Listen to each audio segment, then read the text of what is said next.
우리 주님의 은혜와 평강이 우리 가운데 함께 있기를 기도합니다.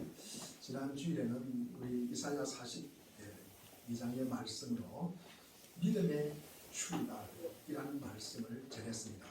복음을 전하는 방법으로 상한 갈대를 꺾지 말고 꺼져가는 심지를 끄지 말라. 예수님께서 마태복음 12장에서 이 이사야 42장의 말씀을 인용합니다. 상한 갈대로 꺼져가는 심지를 사랑하라는 말씀입니다. 즉 원수를 사랑하라. 그런데 우리가 원수를 사랑하기가 참 어렵습니다. 왜 그렇습니까? 제가 세 가지로 말씀을 드렸습니다. 우리는 이해되고 납득되는 것만 받아들이고 믿기 때문이다. 두 번째로는 우리의 상황과 처지와 하나님께서 약속하신 그 계획을 적당한 선에서 타협을 하기 때문이다. 세 번째로는 믿음의 출발을 갖다 우리가 바르게 하지 못하기 때문이다. 제가 우사인 볼트와 제가 게임을 하면 우사인 볼트는 100m 뛰고 저는 10m 뛰고 제가 이겼다고 그러면 참 우스꽝스러운 일이다 라고 예를 들어서 말씀을 드렸습니다. 우리가 출발 지점이 바르지 않으면 이것은 뭡니까? 출발도 안 한 것일 뿐만 아니라 완주도 절대로 되지가 못한다. 우리의 믿음의 경주도 마찬가지다. 우리는 믿음의 출발이 우리의 불가능과 좌절로부터 시작되는 것이다. 그래서 우리는 이해되고 납득되는 것만 믿는 것이 아니라 하나님께서 말씀하셨기 때문에 믿고 우리는 하나님의 면전에 있기 때문에 우리는 참고 인내하면서 우리의 생애의 삶을 하나님 아버지께 던지는 귀한 역사가 올해에는 꼭 있기를 바랍니다. 그러면서 하나님께서 올 한 해 우리를 책임져 줄 것이다. 이런 믿음의 큰 배짱이 있기를 바랍니다. 오늘 본문은 창세기 4장 말씀입니다. 예배의 본질을 회복하자라고 말씀을 제목을 삼았습니다. 우리 요 앞에 창세기 2장 17절에 보면은 선악을 알게 하는 나무의 열매를 먹지 말아라. 그러면서 여호와 하나님께서 최초로 우리에게 첫 계명을 주십니다. 그런데 3장에 가면은 이 계명을 바로 어겨버립니다. 그러면서 선악과를 따먹고 이 아담과 하와는 어떻게 됩니까? 에덴 동산에서 추방되는 일이 생긴다는 거죠. 뒤이어서 4장에 보면은 이 가인과 아벨을 통해서 예배를 갖다가 말씀하고 있습니다. 왜 인간이 에덴 동산에서 쫓겨나고 그리고 쫓겨나자마자 이것이 예배로 이어질까? 그 이유가 무엇일까? 하나님께서 비록 죄를 지은 인간에게 동산에서 쫓겨났지만 추방을 했지만 그럼에도 불구하고 하나님께서는 인간과의 만남을 지속하기를 원한다는 것입니다. 그 만남과 그 교제의 방법이 무엇이냐? 그것이 제사라는 거예요. 그것이 우리는 예배라고 말하는 것입니다. 아무리 인간이 하나님께 불순종하여 동산에서 추방되어도 우리는 예배를 통하여 예배를 드리는 그 시간에는 인간을 만나 주신다는 것입니다. 우리가 말씀을 통해서 찬송을 통해서 우리가 기도를 통해서 죄인인 우리를 만나 주신다는 것입니다. 인간과의 교제를 나누시겠다는 것이 하나님의 메시지입니다. 그 이유 때문에 가인과 아벨의 이야기는 인간이 에덴 동산에서 쫓겨난 직후인 4장에 등장하였고 그래서 예배가 참으로 중요하다. 예배가 너무나 중요하다. 오늘 대표기도 하시는 분이 올해는 꼭 예배를 참석했으면 좋겠다. 저는 그렇게 들었습니다. 예배가 그만큼 중요한 것입니다. 그리고 우리는 예배가 무엇일까? 우리 이사야 43장 21절 말씀을 우리가 한번 보겠습니다. 같이 읽겠습니다. 시작. 이 백성은 내가 나를 위하여 지었나니 나를 찬송하게 하려 함이니라. 그렇습니다. 백성들아, 내가 너희를 예배하라고 지었으니까 너희는 예배하라는 뜻입니다. 예배하라. 그래서 이 구절의 본래적 의미를 다 우리가 살펴보면 이 백성은 내가 나를 위하여 지었다. 그러니 이 백성은 내 것이다. 따라서 아무도 내 백성을 건드리지 못한다. 나는 나의 백성의 입에서 반드시 찬송이 나오게 만들 것이다. 우선 눈으로 보기에는 포로로 잡혀가고 바벨론의 고통을 다하는 것 같지만도 내가 내 백성을 처음부터 끝까지 보호하고 지켜주겠다. 틀림없이 그러면서 구원해내겠다. 나는 내 백성의 입에서 나를 찬송하게 하는 소리가 반드시 나오게 할 것이라는 뜻입니다. 우리가 더 쉽게 말하면 내 백성아 찬송하라는 명령이 아니라 내 백성아 걱정 말아라. 내가 찬송이 나오게 해줄게. 내가 너희 입에서 저절로 찬송이 나오게 해줄게 라는 말씀입니다. 그렇기 때문에 우리가 지금 어려운 환경과 상황과 이 원망과 상황을 원망과 불만으로 아까운 세월을 보내서는 절대로 안 됩니다. 반드시 구원하실 하나님을 우리가 기억하고 지금부터 찬송하고 예배하는 사람이 되어야 합니다. 우리는 우리 입에서 찬송을 이끌어내신 그 하나님을 신뢰하고 찬양하시기를 바랍니다. 그러면 뭐하러 예배를 할까? 예배를 할까? 뭐하려고 하나님께서 우리를 찾아오시고 만나주실까? 우리는 웨스트민스터 설교 문답 제 첫 번째 질문으로 사람의 제일 되는 목적이 무엇일까? 그러면서 하나님을 영원롭게 하는 것과 영원히 그분을 즐거워하는 것이다. 그럼 왜 하나님을 영원롭게 하고 즐거워하는 것일까? 그러면 왜 우리가 그렇게 할까? 그러면 우리가 예배를 드림으로써 우리에게 오는 혜택, 유익 무엇일까? 우리가 그것을 한번 보자는 것입니다. 우리 입장에서는 왜 우리가 예배를 할까? 우리가 하나님을 영원롭게 하고 하나님으로 인하여 우리가 즐거워하는 것 너무나 좋습니다. 그런데 우리에게는 어떤 혜택이 오는지를 오늘 본문의 말씀을 통해서 제가 말씀을 드리겠습니다. 가장 적합한 대답은 언약의 갱신입니다. 우리가 왜 예배를 드릴까? 언약의 갱신이라는 말씀입니다. 분명히 창세기 2장에서 선악을 알게 하는 나무의 열매를 먹지 말아라. 먹는 자들은 반드시 뭐한다? 죽는다 그랬어요. 그냥 죽는 것이 아니라 반드시 죽는다고 하였습니다. 그런데 인간이 선악과를 먹었습니까? 안 먹었습니까? 먹었어요.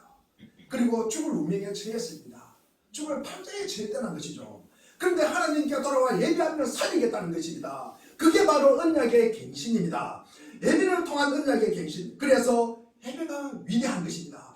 예배를 통한 우리의 회복이 있기를 바랍니다. 우리는 세상에 죄 속에서 참 살아갑니다. 때로는 한 주를 살고 하루를 우리는 죄 속에서 살아가기를 합니다.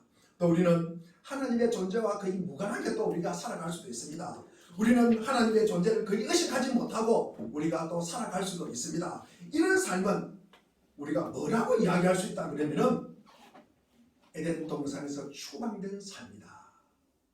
하나님의 보호를 받지 못하는 삶이다. 하나님과 무관한 삶을 살아가는 것이다. 하지만 우리가 하나님께 예배하는 자리에 나와서 예배하는 이유는 우리가 죄를 고하고 하나님께 용서함을 받기 위함입니다. 이 용서함을 통해서 하나님이 우리의 하나님이 되고 그리고 우리는 그분의 자녀가 되었다는 것입니다. 이 사실을 우리가 상기하고 기억하는 것입니다. 이것이 언약의 갱신입니다. 그래서 예배는 우리가 하나님과 교제하는 것이에요. 하나님과 만나는 것입니다. 그러면서 우리의 영혼이 살아나는 거예요. 우리의 영혼이 회복되는 시간이 예배의 시간입니다. 그래서 하나님과의 언약을 갱신하는 시간이 예배다. 우리가 또 사장은 이 가인과 이 아벨의 예배를 통해서 너무나 대조해서 오늘 말씀을 드리고 있습니다. 이런 다음 세대에 하나님께서 어떤 예배를 받으시고 어떤 예배를 받으시지 않으신가, 우리가 이것을 갖다가 분명히 알아가는 것입니다. 우리가 창세기 4장부터 너희들 처음부터 우리가 예배는 무엇일까, 너희들이 예배에 대해서 하나님께서 우리에게 가르쳐 주시면서 이 하나님께서 받으시는 예배를 드려라, 하나님께서 받으시지 않은 예배를 드린다는 것은 시간 낭비입니다. 우리가 이 귀한 시간에 추운 날에 멀리서 오셨잖아요.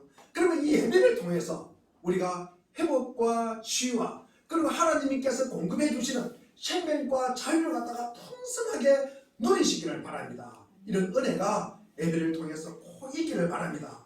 그럼 우리의 예배는 아벨의 예배입니까? 가인의 예배입니까? 이 시간에 나의 상태를 점검하고 우리가 하나님의 자녀로서 영원히 하나님께서 기뻐하시는 이 아벨의 예배를 우리가 꼭 드릴 수 있기를 바랍니다. 그러면 우리가 하나님께서 이 받지 않으시는 이 가인의 예배는 어떻게 해서 하나님은 이 가인의 예배를 받지 않으실까?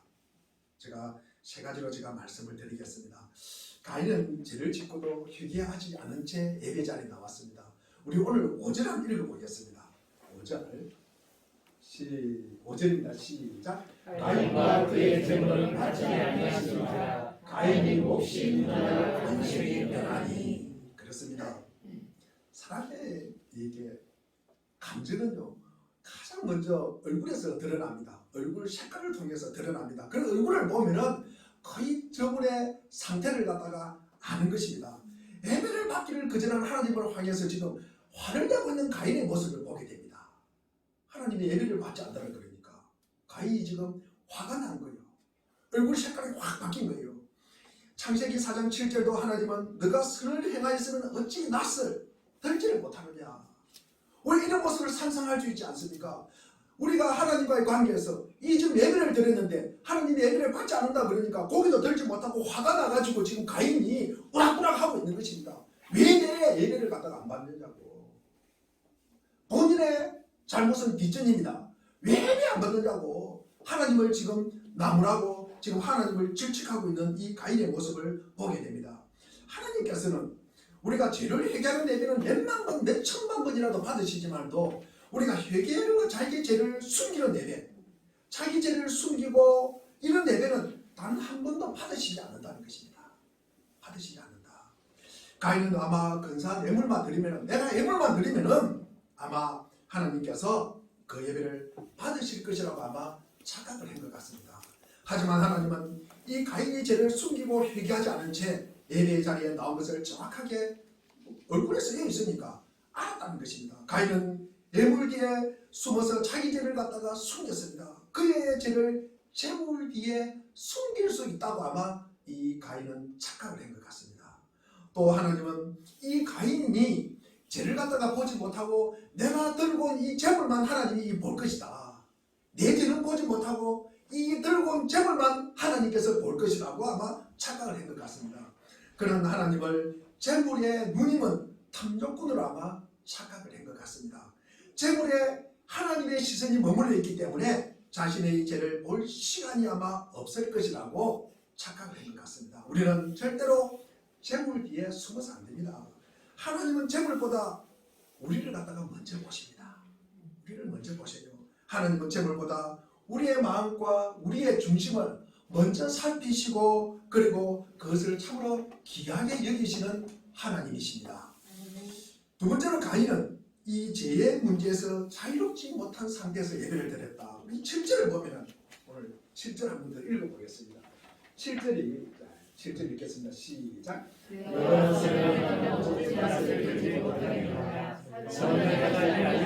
제가 물에 엎드려 있느니라. 제가 너를 원하나 너는 죄를 다스리지니라.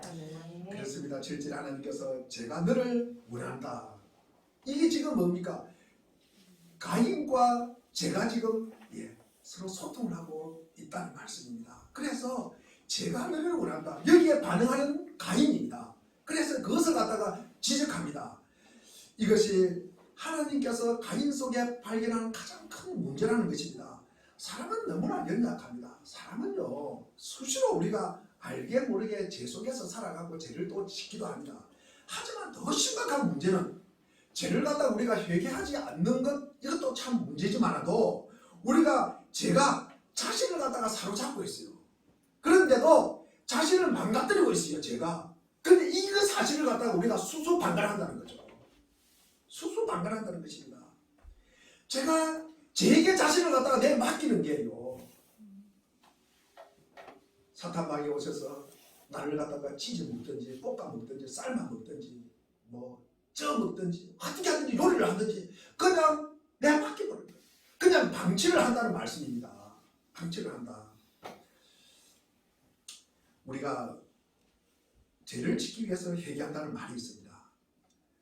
그 죄를 갖다가 끊지 못하고 또 죄를 지으려는 우리 속에 이 죄의 성장과 이 소문이 문제라는 것입니다. 많은 사람들이 보면요, 죄 속에서 살아가는 사람들이 많아요. 사실 제가 여러 거 하지는 않겠습니다. 그러니까 중독돼서 살아가는 분들이 많이 있어요. 중독돼서 살아가는 분들이. 그러면서 그분들이 또 예배의 자리는 또 빠지지 않고 나옵니다. 그 이유가 무엇일까? 본인이 죄 지은 걸 알아요. 그러니까 이걸 회개를 해야 될 거 아닙니까? 예배를 통해서 털고 가야 될 거 아닙니까? 이것이 쌓인 것은 또 자기도 불안한 것입니다. 그래서 예배 자리에 나옵니다. 그러면서 회개를 합니다. 그러면서 회개를 했으니까 또 중독의 자리에 그 자리에 그냥 뛰어가는 거예요. 그것이 소원한다는, 제가 자기를 소원하고 있다는 사실을 모르고 있다는 사실입니다. 이것이 중독 생활이 뭡니까? 계속 내가 예배자리에 나왔으니까 내가 털고 가겠지, 하나님 나를 용서해 주겠지, 그러면서 이것이 뭡니까? 다른 책바퀴 돌듯이 계속 도는 거예요. 그러니까 변화가 없는 거예요. 변화가. 잘못된 이 중독을 갖다가 끊지를 못한다는 것입니다. 사람들 속은 모르지만도 속은 모릅니다. 그러나 조금 전에 이야기했듯이 사람 얼굴에 표시나잖아요. 그래서 대충 아는 것입니다. 거의 압니다. 그런데 하나님은 어떠시겠습니까? 하나님이 모르시겠습니까? 이와 마찬가지로 마치 중독자가 중독의 현장으로 그냥 느끼는 이 양심의 가치를 예배를 통해서 들고 또다시 중독의 현장으로 향하는 것 같이 이 가인의 마음에도 원망과 불만, 이 죄의 소원으로 죄의 근원을 씌우고 있는 것이요, 죄의 근원을 깔고 있다는 것입니다. 본인이 죄에게 지금 눌려있다는 것입니다. 그러면서 자신의 그 마음을 갖다가 수수방관하고 있다는 거죠. 그냥 방치하고 있다는 것입니다. 그렇게 나태함과 안일함을 하나님께서 보셨다는 것입니다. 보셨다는 것입니다. 그래서 절대로 우리가 가인의 예배는 하나님이 받지 않으신다. 받지 않으신다. 예배는 죄와 이별하는 종착역이 되어야지 우리가 죄를 갖다가 갈아타는 중간 정류장이 되어서는 절대로 안 됩니다. 그래서 저는 지어도 오늘 예배를 통해서 우리 죄를 끊는 우리 종착역이 되기를 제가 간절히 바랍니다. 세 번째로 우리가 가인은 죄를 갖다가 다스리지 못하는 예배를 드렸다. 7절에 하반절에 보니까 너는 죄를 다스릴지니라. 영어 성경에 보니까 이게 마스터라고 표현되어 있습니다. 그러면서 너는 꼭 죄를 다스려야만 한다. 이 말은 뭡니까? 지금 너 상태는 죄를 못 다스리고 있다는 뜻입니다. 우리는 죄를 회개하면은 죄의 유혹으로 담아 자유로울 것이다. 그러면서 죄를 갖다가 죄가 우리를 공격하지 않을 것이라고 좀 안일하게 생각을 합니다. 예수님의 십자가 보혈과 부활의 영광으로 우리가 영원히 원죄는 해결되었습니다. 그러나 우리가 일상에 매일 짓는 이 자범죄는 어떻게 할 것입니까? 이 자범죄를 우리가 해결을 해야 되는데 그냥 우리가 회개하고 용서받았다 그러면서 안심하면 됩니까? 그러면 안 된다는 말씀입니다. 예배를 드리고 성전을 나서는 문 앞에 제가 뭐 하고 있습니까? 엎드려 있어요. 제가 엎드려 있습니다. 우리 7절 중간에도 보면은 제가 문에 엎드려 있느니라. 이것은 제가 엎드리고 항복한다는 뜻이 아니라 엎드려 있느니라. 이 라바츠라는 단어는 사자가 사슴을 잡으려고 잠복하고 있는 것입니다. 엎드려 있다가 덮치려고 때를 보고 있는 상태를 말하는 것입니다. 그 가인이 엎드리는 이 죄에게 이길 힘이 없었다는 것입니다. 우리는 예배를 드리면서 죄를 회개하고 우리의 마음에 도사리고 있는 이런 죄를 향한 소원도 좀 내려놓습니다. 그러면서 홀가분한 마음으로 예배당 문을 닫습니다. 하지만 안심해서는 안 된다는 것입니다. 왜냐하면 아까 마귀가 우리를 다시 죄에 빠뜨리기 위해서 문 앞에 호시탐탐 엎드려 있다는 거죠. 깔려 있다는 것입니다. 그래서 우리는 예배 전에 예배도 참 중요합니다. 어떤 분은 보면은요, 주일날 아침에 교회 가려고 하면 부부싸움을 하는 거예요. 평소에는 싸움을 안 해요. 평소에는 싸움을 안 해요. 남편이 교회 가려고 아내에게 밥을 달라고 합니다. 평소에 일하러 갈 때는 밥을 잘 주면서 그날따라 당신이 손을 있나 없나부터 시작하고 내가 이 집의 종이냐 그렇게 시작하면서 그렇게 싸움을 합니다. 평소에는 똑같은 말을 해도 밥 달라고 그러면 밥을 잘 줬어요. 그런데 주일날 아침에 밥 달라고 그러면 뭡니까? 그렇게 싸움을 하는데 이게 배우자 간뿐만 아니라 부모가 자식 간에도 마찬가지고 형제 간에도 마찬가지고 가까이 있는 사람도 마찬가지입니다. 이것은 뭡니까? 죄가 튼다는 사실을 우리는 알아야 되는 것입니다. 왜 평소에는 그렇지 않는데 주일날 아침에만 그러냐는 거죠. 주일날 아침에만. 그것뿐만 아닙니다. 우리가 이런 어떤 섭섭한 마음, 아니 평소에는 똑같은 말 해도 그냥 넘어가는데 그날따라 섭섭해요. 불안해요. 두려워요. 그래서 예배에 참여하기 참 어렵습니다. 우리 집 교회가 2층에 있습니다. 계단 한 계단 한 계단 올라올 때마다 악한 사탄 마귀와 100마리 정도와 싸움을 해야 한 계단 한 계단 올라온다고 합니다. 그리고 예배 중에도 마찬가지입니다. 예배 중간에 예배 후에 있을 약속, 그리고 이런 것 때문에 예배 중에 누가 부스럭거려요, 성경책을 누가 뒤적거려요, 누가 물을 마시요, 이것이 얼마나 걸거치는지 모릅니다. 집에 두고 온 가스불이도 걱정이 돼요. 그러면서 여러 가지 일로 인해서 예배에 집중도 못하고 말씀에 집중을 하다가 못하게 한다는 거죠. 예배 중간에도 그렇습니다. 그리고 예배 후에는 더합니다. 예배 후에는 우리가 은혜롭게 예배를 드렸어요. 그리고 말씀의 은혜를 듬뿍 받았는데 이럴수록 마귀가 새로운 죄를 가지고 웅크리고 앉아있다는 것입니다. 마귀는 난 마귀야 그러면서 절대로 우리에게 나타나지 않습니다. 마귀는 절대로 마귀의 얼굴을 가지고 우리에게 죄를 갖다가 종용하고 죄를 건면하지 않습니다. 오히려 사랑하는 사람, 믿는 사람, 가까이 있는 사람, 그리고 이런 사람들이 다가와서 참 은혜 받은 그 심령을 갖다가 허들어 놓는 거예요. 허들어 놓습니다. 나와 무관한 사람이 아니에요. 나에게 상당한 영향력을 미치는 사람이에요. 나와 밀접한 관계를 가지고 있는 사람이 그렇게 한다는 말입니다. 교회 문을 나서는 순간에, 예배를 마치고 나서는 순간에 생글생글 웃으면서 다가오는 어느 성도님께서 말합니다. 너 오늘 얼굴이 왜 그러냐고, 오늘 부부싸움 하고 왔느냐고, 옷이 왜 그러냐고, 입술이 또 왜 그러냐고, 화장이 왜 그러냐고, 같이 이런 일로 인해서 말 한마디가, 여러분 이것이 뭡니까? 문 앞에 엎드려 있는 마귀에게 진 것입니다. 마귀에게 진 것입니다. 여기서 끝나지 않습니다. 은혜 받고 기분 좋게 예배당에 나섰는데 주차장에 가보니까 내 차가 끊겨져 있어요. 가다가 보니까 주차할이 없어가지고 큰 길까지 내놨는데 내가 주차했는데 또 딱지가 붙어 있습니다. 마음이 심란해서 약속에 빨리 간다고 가속하다가, 요즘은 뭐 거의 시내도 보면은 50km, 60km잖아요. 학교 앞으로 30km잖아요. 그러니까 딱지가 또 날라오기도 합니다. 추운 날씨에 버스 타려고 교회 가려고 하는데 주말에는 버스가 잘 안 다니잖아요. 20분, 30분 기다리야 돼요. 택시 타려니까 택시도 잘 안 잡혀요. 이런 일로 인해가지고 언제나 우리를 갖다가 힘들게 하는 것이 주일날 예배입니다. 원수 마귀는 어떻게 해서든지 받은 은혜를 도둑질하려고 하고 문 앞에 배고픈 사자처럼 웅크리고 우리를 공격하고 있다는 것입니다. 그리고 예배 후에 우리가 문을 나설 때는 단단히 각오를 해야 되는 것입니다. 각오를 해야 되는 것입니다. 화가 날수록, 우리가 섭섭할수록 우리가 할렐루야를 크게 외쳐야 됩니다. 크게 외쳐야 됩니다. 우리가 그리스도의 자녀다, 우리가 매너와 교양을 가지고 있어야 되는 것입니다. 우리가 절대로 말 함부로 하지 마십시오. 제가 다시 한번 묻겠습니다. 우리가 말을 할 때는 이 황금 세 가지 황금물을 지나라. 첫째가 뭐라고 했습니까? 첫째 뭐라고 했습니까? 진실한 말을 하라고 했습니다. 진실한 참말만 하라고 그랬습니다. 거짓말하면 안 된다고 그랬습니다. 두 번째는 뭐라고 그랬습니까? 필요할 때 필요한 말만 하라고 했어요. 설득는 말 하지 말고 필요한 말만 하라. 세 번째는 뭐라고 그랬습니까?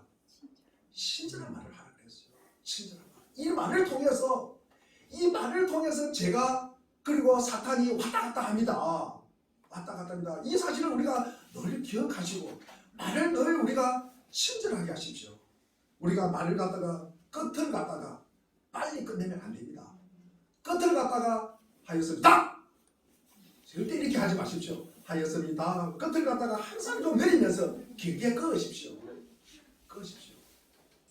뭐 해? 뭐 해요? 네. 예, 끝을 갖다가 항상 좀 끊기를 바랍니다. 뭐 해? 했어? 끝을 갖다가 올리고 짧게 끊으면은요, 그러잖아요. 왜 뒷말이 짧아? 이거는 뭡니까? 화났다는 증거예요. 화났다는 증거입니다. 우리가 이런 일로 인해가지고 교회 왔다가, 이 겨울에 이 영하의 날씨에 교회 왔다가 1시간 들어서 교회 왔다가 은혜 받지 못하고 하면은 이 목사는 어떻게 삽니까? 그래서 우리 공동체를 갖다가 덕을 세울 수 있도록, 그래서 비록 우리가 진정한 우리가 예배는 예배 드린 후에 우리의 모습을 통해서 하나님이 받으신다는 말씀입니다. 그러면 우리가 이 아벨의 예배를 갖다가 기쁘게 받으시는 이유가 무엇일까? 아벨은 구별하게 예배를 드렸다. 우리 3절에도 4절에도 마찬가지로 아벨은 구별하게 예배를 드립니다. 우리가 영어 성경에 보면 가인과 아벨의 예물의 차이가 분명히 나와 있습니다. 가인은 땅의 소산 중 일부를 드렸어요. 일부를 드렸습니다. 그런데 자기의 소출 중 일부 얼마를 떼어서 드렸습니다. 그런데 가인은 하나님께 드려야 할 것을 갖다가 그냥 구별하지 않고 그냥 잡히는 대로 어느 일부 중에 그 중에 일부를 떼서 얼마를 들여서 떼서 하나님께 드렸다는 것입니다. 그러나 아벨은 가축들 중에서 처음 난 것 그리고 기름기 있는 통통한 부분을 드렸다. 그의 가축 중에서 제일 먼저 나고 그러니까 1000배에 한 배에 2마리 3마리가 나올 수 있잖아요. 그러니까 그 중에서도 제일 좋은 놈을 기름기 있고 통통한 놈을 가장 좋은 것을 드렸다는 말씀입니다. 가장 살찐 것을 드렸다는 것입니다. 최고 중에 최고를 갖다가 풍성하게 드렸다는 것입니다. 많은 것 중에 골라서 구별하여 드렸다는 것입니다. 예물의 차이가 하나님께서 예배를 받으시고 안 받으시고 그 유무를 갖다가 결정하는 것입니다. 그래서 우리가 히브리서 11장 4절 말씀을 우리가 한번 읽어보겠습니다. 시작. 믿음으로 아벨은 가인보다 흔한 제사를 하나님께 드림으로 의로운 자라 하시는 증거를 얻었으니 하나님이 그 예물에 대하여 증언하시니라. 그가 죽었으나 그 믿음으로서 지금도 말합니다. 그가 죽었, 그가 누굽니까? 아벨을 이야기하는 거예요. 아벨은 죽었으나 그 믿음으로서 지금도 말하느니라. 예배는요, 예물이 당연히 따라하는 것이 당연합니다. 그래서 가인은 자기 것 중 일부를 가져와 드렸고 아벨은 가장 좋은 것을 골라서 구별하여 풍성하게 드렸다는 것입니다. 그러니 당연히 하나님께서 아벨의 예물과 그리고 아벨과 그 예물은 예배를 받으셨다는 말씀입니다. 예물은 받는 분의 가치를 갖다가 우리가 인정하는 것입니다. 우리가 특별히 결혼식이나 우리 축의금이나 부조금을 드릴 때 여러분 고민하지 않으십니까? 내가 얼마를 드려야 될까? 얼마를 드릴까? 사실은 내가 얼마를 드리는 것은 뭡니까? 그분의 가치를 갖다 결정하는 거예요. 나와 그 사람과의 관계에서 결정이 되는 것입니다. 내가 함부로 남에게 그냥 함부로 남은 것 그냥 드리면은요, 예, 그것은 상대방이 받는 사람이 내게는 그만한 가치가 있다는 것입니다. 그런데 그 가치에 맞게 귀한 것을 드리면요, 우리가 받는 분도 귀하다는 우리의 고백입니다. 이거는 사실 예배와 그리고 예물은 하나님을 하나님 되게 하는 인간의 최고의 대접입니다. 아벨은 정성과 구별하게 드린 예물, 이것이 하나님의 마음을 감동을 시켰다는 것입니다. 마음을 다해서 드린 이 최고의 예물이 하나님은 기쁘게 받으셨다는 것입니다. 두 번째로 아벨은 예물을 드리기 전에 자신을 먼저 드린 예배가 되었습니다. 우리 창세기 4장 4절에 보니까 여호와께서 아벨과 그 제물은 연락하였으나 하나님께서 아벨의 예물을 받으시기 전에 먼저 받으신 것은 아벨 자신이라는 것입니다. 아벨은 단순히 예물만 하나님 앞에 드린 것이 아니라 자신의 삶을 드렸다는 것입니다. 하나님은 아벨과 그의 제물을 받으시고 너무 기뻐하셨다. 우리 로마서 12장 1절에도 보면 너희 몸을 하나님이 기뻐하시는 산제물로 드리라. 이는 너희가 드릴 영적 예배니라. 산제물은 뭡니까? 우리의 생명을 끊는 것과 마찬가지로 순종의 제사를 드리라는 것입니다. 사무엘상 15장 21절도 보면은 사무엘이 사울왕을 꾸짖는 내용이 나옵니다. 주의 말씀에 순종하는 것과 제물을 드려와서 우리가 번제를 드린 것, 여호와 하나님께서 어느 것을 더 좋아하겠느냐. 그러면서 순종의 제사보다 낫고 말씀을 따르는 것이 순양의 기름보다 낫다고 지금 말씀하고 있습니다. 잘 준비된 예물도 우리가 중요하지만 먼저 내 삶을 잘 준비해서 남을 갖다가 드려야 되는 것입니다. 예물 뒤에 자신을 감추지 마시고 나 자신부터 하나님께 온전히 드릴 만한 산제물이 되십시오. 하나님은 예물만 받으시는 것이 아니라 우리를 원하십니다. 예물보다 먼저 우리를 원하신다는 것입니다. 우리의 전적인 순종을 더 원하신다는 것입니다. 우리의 영과 혼과 육을 온전하게 준비되어서 정성스러운 예물과 함께 예배드릴 때 하나님은 우리의 예배를 기쁘게 받으신다는 것입니다. 나는 아벨이니 하나님께서 내 예배는 널 받으실 것이다. 그것은 좀 잘못된 생각입니다. 우리는 때로 우리의 상태에 따라서 가인의 예배를 드릴 때가 있고 아벨의 예배를 드릴 때가 있습니다. 우리의 예배의 질이 늘 일정하지 않다는 말씀입니다. 그래서 어제의 가인이 오늘의 우리가 아벨이 되어서 신령과 진정으로 예배를 드릴 수 있고, 그리고 어제의 아벨일지라도 오늘은 가인으로 우리가 앉아 있을 수 있다는 사실을 우리는 늘 알아야 되는 것입니다. 그러나 대부분의 그리스도인들은 나는 가룟유다가 아니고 나는 아마 베드로일 거야. 그리고 뭐 순종하지 않는 이 사울 왕이 아니라 나는 아마 다윗 왕으로 예배를 드릴 거야. 오늘 본문에도 보면 나는 아마 가인이 아니고 나는 아벨의 제사를 예배를 드릴 거야. 아마 이렇게 생각할 것입니다. 주로 아마 그렇게 생각할 것입니다. 우리가 무슨 일이 있어도 우리는 매일 매주마다 우리가 이 아벨이 되어서 우리가 예배당에 우리가 예배당을 받는 우리 은혜가 있기를 바랍니다. 자, 그러면 우리가 한 가지 더 제가 말씀을 드릴 것은, 제가 시간이 좀 다가가니까 조금 조급합니다. 가인에게 우리에게 주는 교훈이 무엇일까? 참 중요합니다. 우리가 하나님이 아마 가인 입장에서 이렇게 생각할 수 있을 것 같아요. 제가 가인이 되어서 제가 한번 말씀을 드리겠습니다. 하나님이 도대체 내게 준 것이 뭐가 있다고 내게 재물을 갖다가 요구하는 것이지, 주신 것도 없으면서 재물을 요구하지.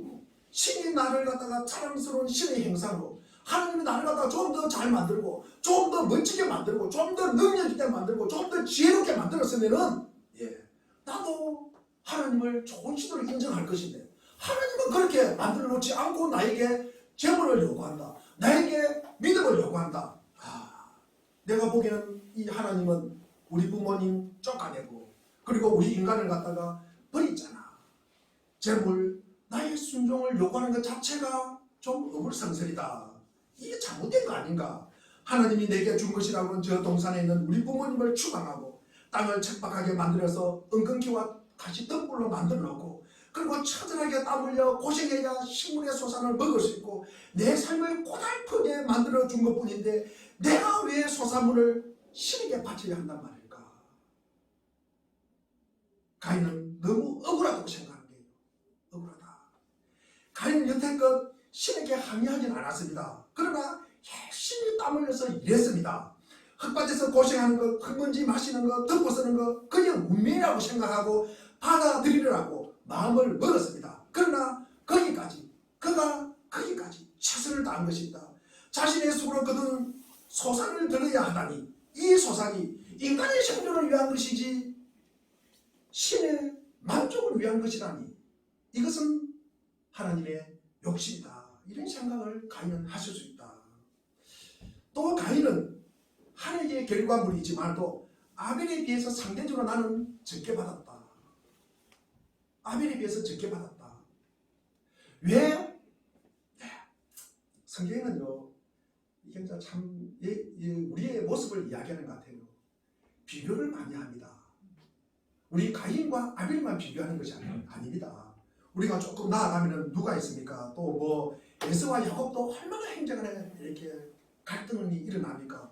그 다음에 야곱의 아들 중에도요, 이 르우벤과 요셉, 이 르우벤이 큰아들이에요. 그리고 이 요셉하고 갈등, 그리고 사무엘상 17장에 보면은 이세의 아들 중에 큰아들이 누굽니까? 엘리압과 이 다윗이 골리앗과 전쟁터에 오니까 너 뭐하러 왔냐고, 너 장난치러 왔냐고 그렇게 핍박하는 사람이 이 엘리압입니다. 그리고 우리는 신약에 누가복음에 보면은 큰아들과 이 탕자 이야기가 또 갈등이지 않습니까? 또 우리가 이 비교하는 가장 가까운 사람을 이 비교를 통해서 우리의 마음이 때로는 상처를 받고 우리는 때로는 그에 대해서 우리가 상당히 어려움을 겪는다는 말씀입니다. 그래서 저는 생각할 때 이게 아벨이 주인공이 아니라 이 가인이 주인공인가, 제가 그런 생각이 들어서 어느 책에 보니까 가인에 대해서 또 쭉 쓴 책이 한 권이 있더라고요. 보니까 이상준 목사라고 그런 분이. 그래서 이 아벨이 가인보다도 아벨보다도 가인이 너무 좀 불쌍해요. 본인이 적게 받았다고 생각하는 거예요.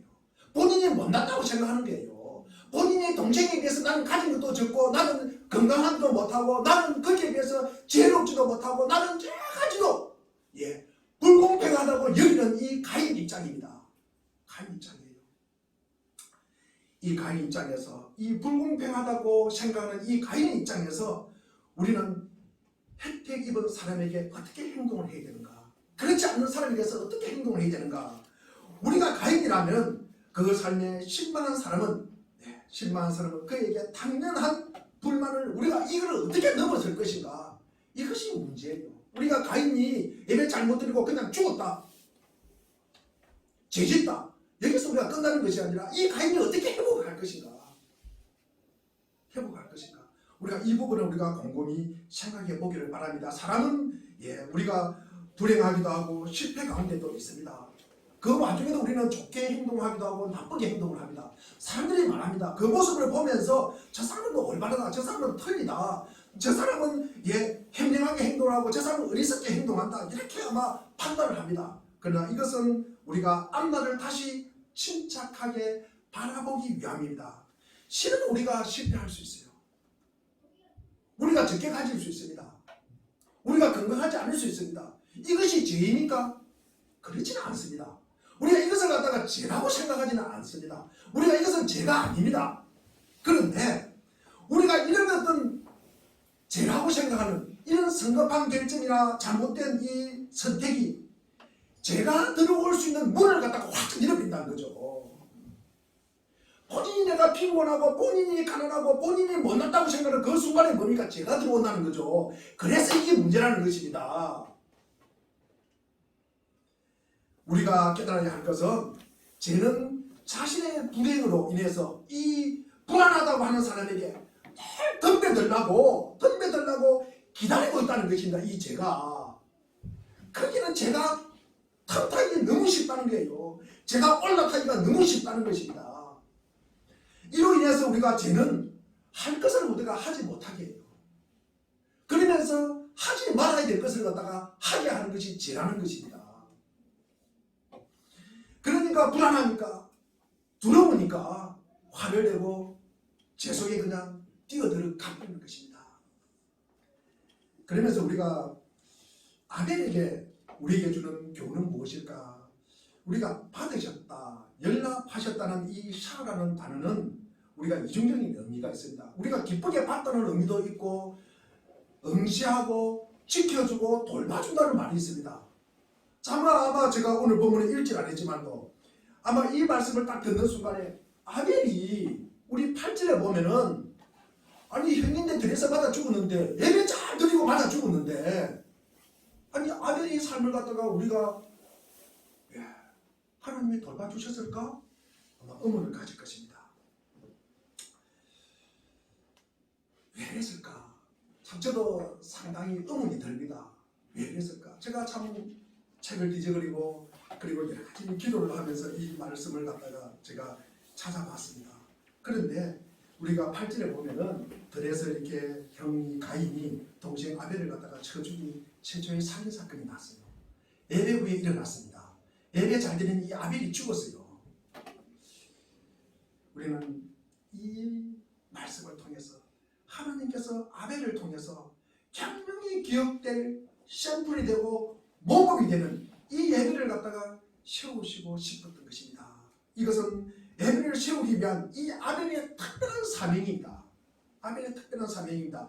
모든 예배자에 해당되는 것은 아니라는 말씀입니다. 그러면 우리가 예배 다 드리고 예배 잘 들고 나가다가 들에서 돈내에 맞아 다 죽게 되는 것입니까? 그렇지 않습니다. 이것은 아벨이 특별한 예배를 갖다가 세우기 위한 사명자라고 저는 생각합니다. 사람들이 아벨을 생각할 때 참으로 아벨이 드린 최고의 예배, 아벨이 드린 최고의 예배만이 우리가 기억되고 그 외의 것은 다 숨겨버린 거예요. 다 없애버린 거예요. 그래서 아마 여기서 아벨의 예배가 끝난 거, 삶이 끝난 거 아닌가 저는 그런 생각을 합니다. 우리가 히브리서 11장 4절에 보면은 우리가 그 하반절에 저가 죽었으나 그 아벨이 죽었으나 그 믿음으로써 오히려 말하고 있다. 아벨은 죽은 후에 우리에게 하나님께서 진정으로 기뻐하시는 예배가 있다. 그것을 갖다가 증거하고 있다는 것입니다. 우리 창세기 4장에 내가 드린 예배를 보고 배워서 그 마음으로 신령과 진정으로 예배를 드림으로 하나님께 이렇게 예배드리라.